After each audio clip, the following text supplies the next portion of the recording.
All right, here we go again. I'm saying here we go again because you guys have, though you have not been around for the ride that I've been on, I've done like probably close to 50 takes on this particular subject because it is such a touchy subject. And the problem is, what is going to be productive and helpful? And in a lot of ways, this video tends to want to lean towards helping people who are overweight or obese with the problem.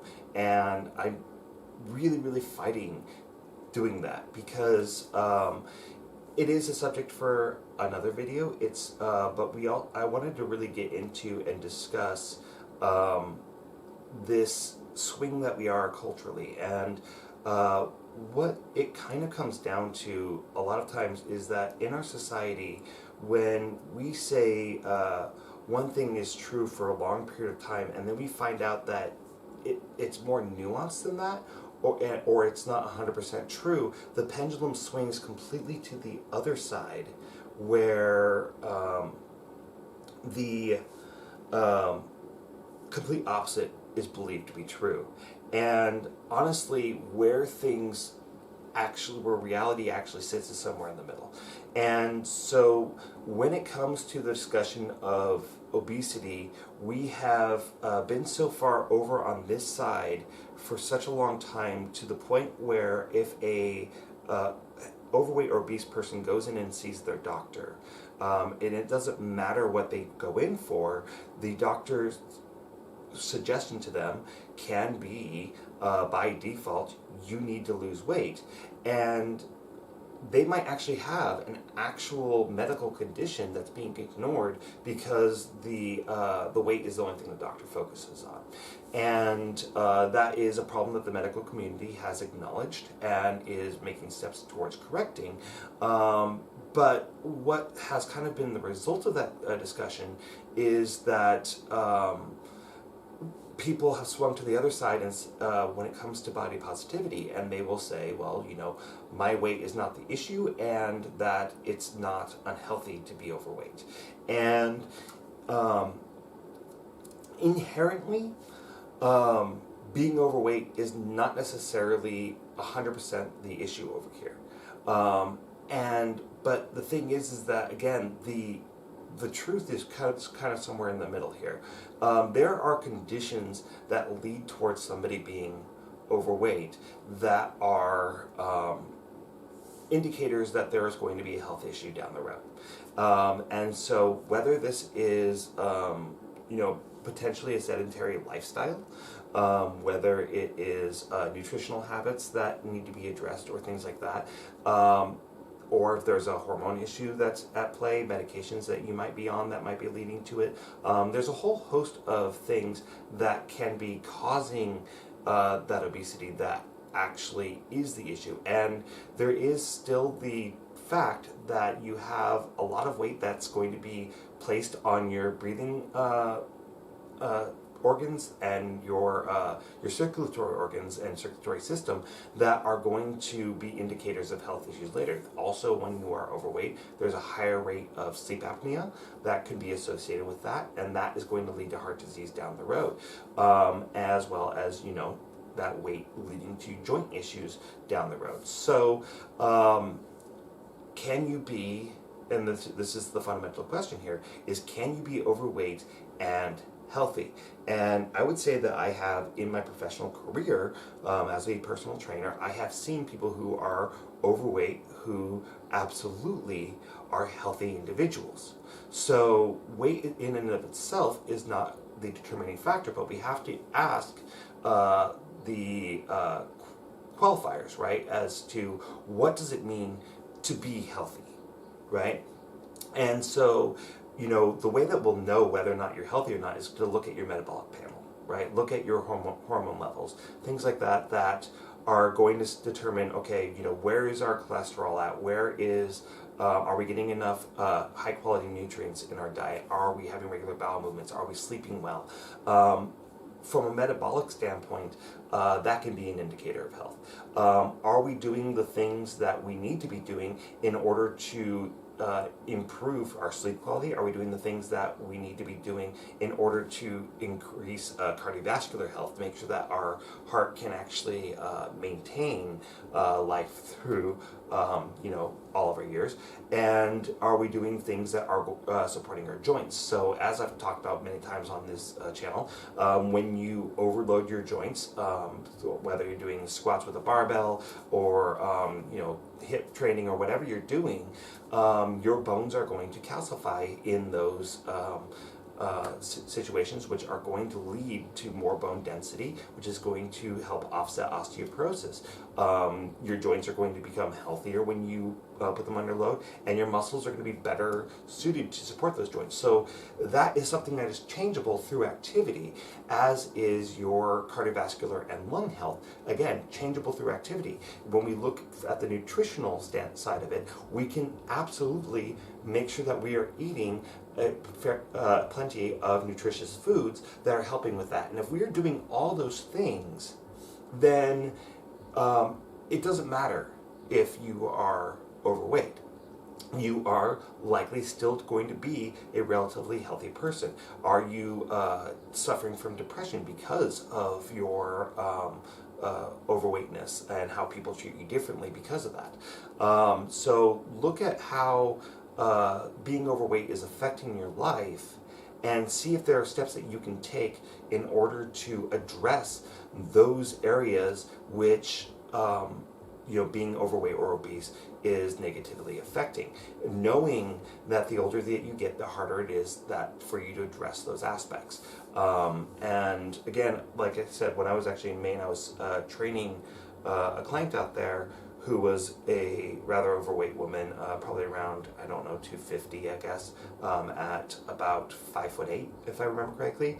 And she, had like 1 or 2 days off, but she was doing like her Les Mills courses. She was training with me 3 days a week. When we were doing like kickboxing, and she was just absolutely a tank when it came to that. And I saw her diet, I saw her nutrition, and everything looked good, to the point where I'm just sitting there going, I can't actually figure out where the problem is here, where your weight is coming from. And it could be because she had children, and that sometimes that can lead to hormone issues that cause you to maintain weight. There could be a thyroid issue. And so, yes, there are ways that I can kind of guide and give kind of recommendations, but objectively, she was a very healthy person. So when we look at people stepping out and saying, being overweight is, I am positive in my body. That's great, because body positivity is all about the mental health side of that. And there is nothing wrong with good mental health and self-empathy, right? And loving yourself. So there's nothing wrong with that. The question becomes, where else is there an issue that may be in my life now, or maybe in my life down the road? And that is why I need to address this, and I need to address this in a way that is sustainable, enjoyable. And that is like one of the biggest blocks that's always missing, is that when you go on a diet, and diet is a dirty word for me because it implies something that is short term, to fix a current problem with little regard for what the long term outcomes are going to be. So when we look at strategies for weight loss, especially on the food side of it, it needs to be what is nutritious, enjoyable, sustainable, and satiating, right? And so I recommend 2 channels here on YouTube, Ben Carpenter's channel as well as Abby Sharp. These are both people that have undergone disordered eating patterns in their life and felt shame about the foods that they were eating. And they promote a lot of food positivity, while also speaking about what is healthy. And so, when it comes to you deciding what your what your long-term nutrition is going to look like, part of it might come down to listing down what are your favorite foods, what are the foods that make you feel happy, because at the end of the day, having a cheeseburger once in a while isn't going to kill you. Having pizza, I love pizza. I actually like pizza more than I love burgers. Um, and I was shocked to find out that, when I eat pizza, I'm probably taking in about 3,000 to 3,500 calories.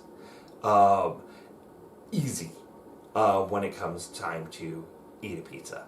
And oh my god, right? And that's not even good quality food. That's usually going to be a simple carbohydrate, and then it's going to be a lot of fats from the cheeses and inflammatory stuff from like the pepperonis and whatnot, the nitrates and all that are in there. But at the end of the day, I enjoy pizza, and how often do I actually eat pizza? Especially with being married to Jet, who doesn't like pizza that much.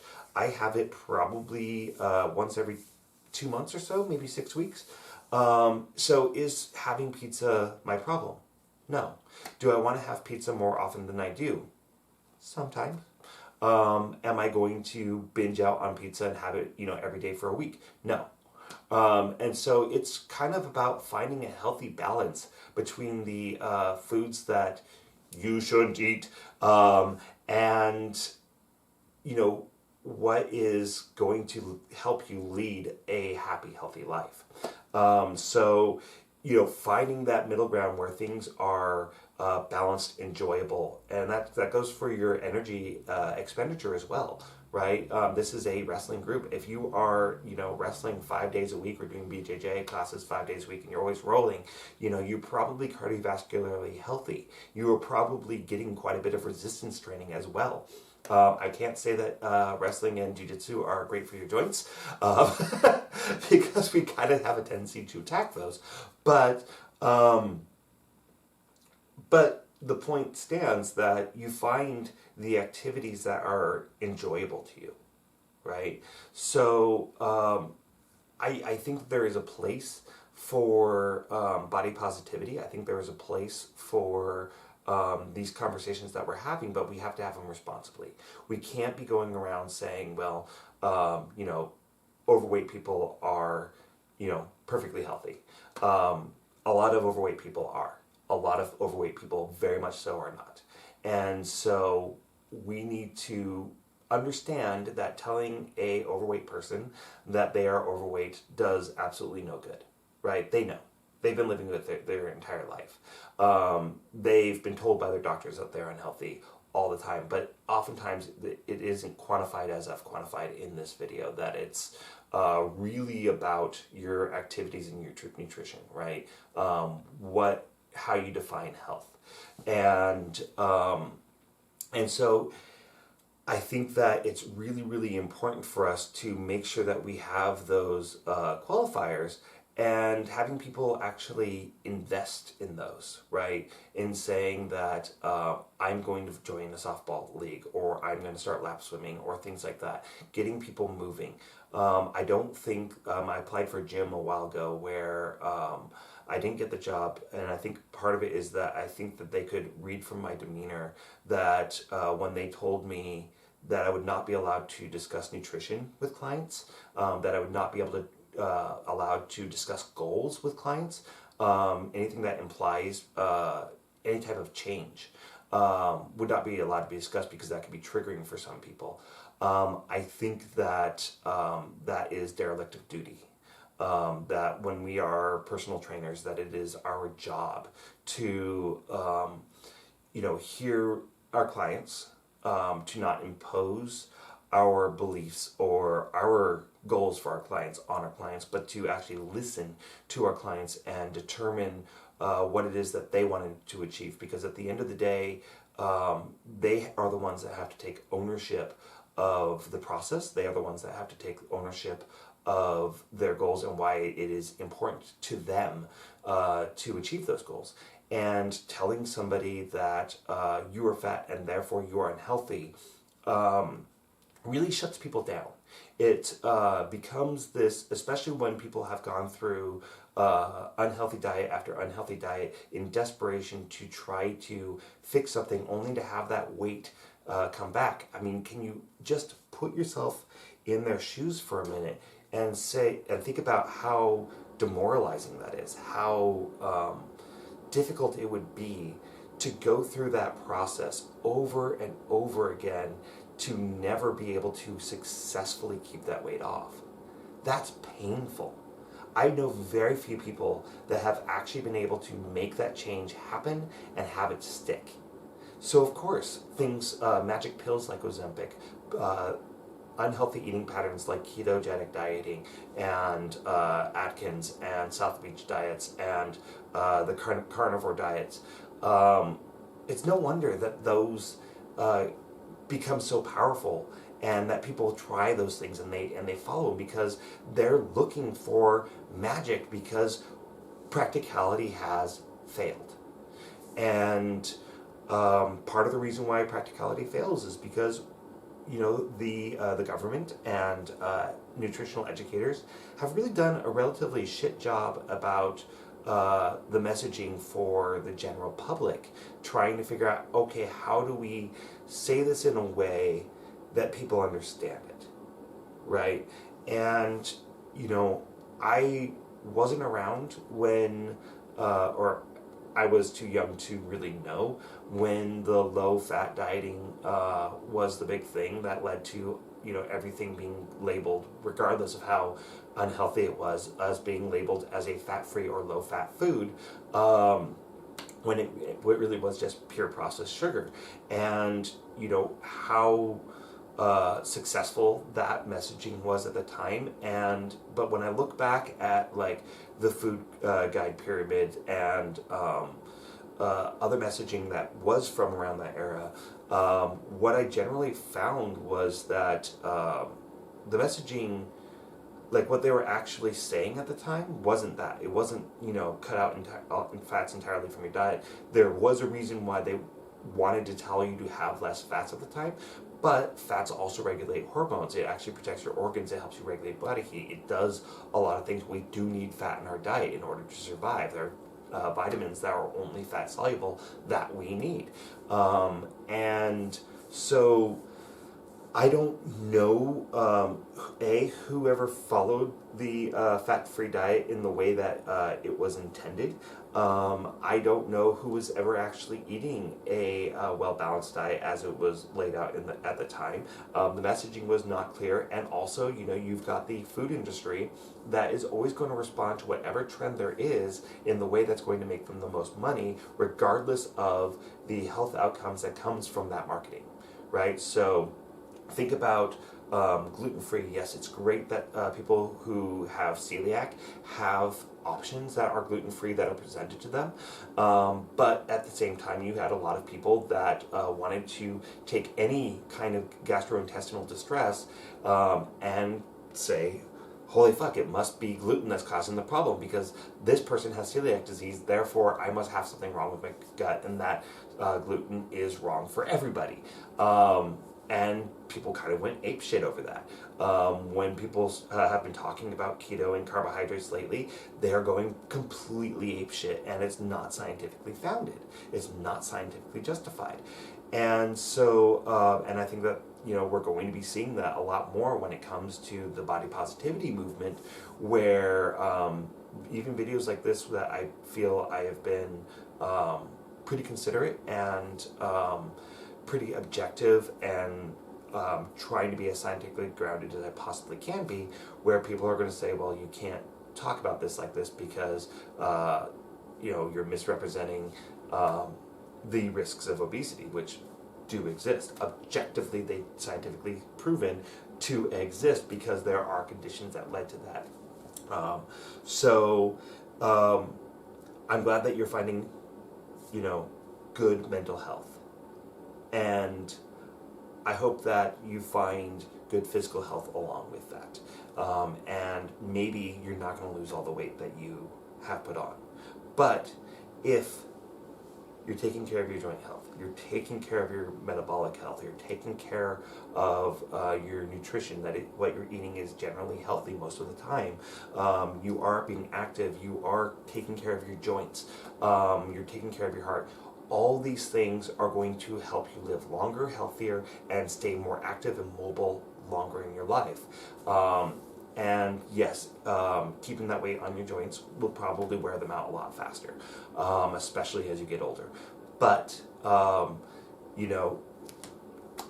hang on to what you can as far as your mobility and physicality goes, right?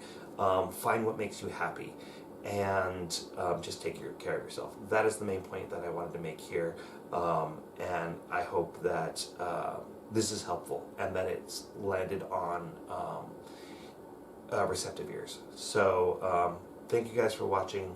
I think this might have actually done it. I think this might actually be the last take. So hopefully this is helpful. Hopefully it changes your mind about how you talk to people who are overweight or obese, right? To not be judgmental, to be more objective, to be more supportive, and not assume that you actually know what they've gone through, because honestly, you probably haven't. They've probably gone through everything. They probably tried a lot of things, and it just really feels like an unsolvable problem for them. So approach them with empathy and understanding and no judgment, and understanding that you probably don't have an answer that they haven't thought of. So think about it in those terms, and have a good one. I will see you guys again soon.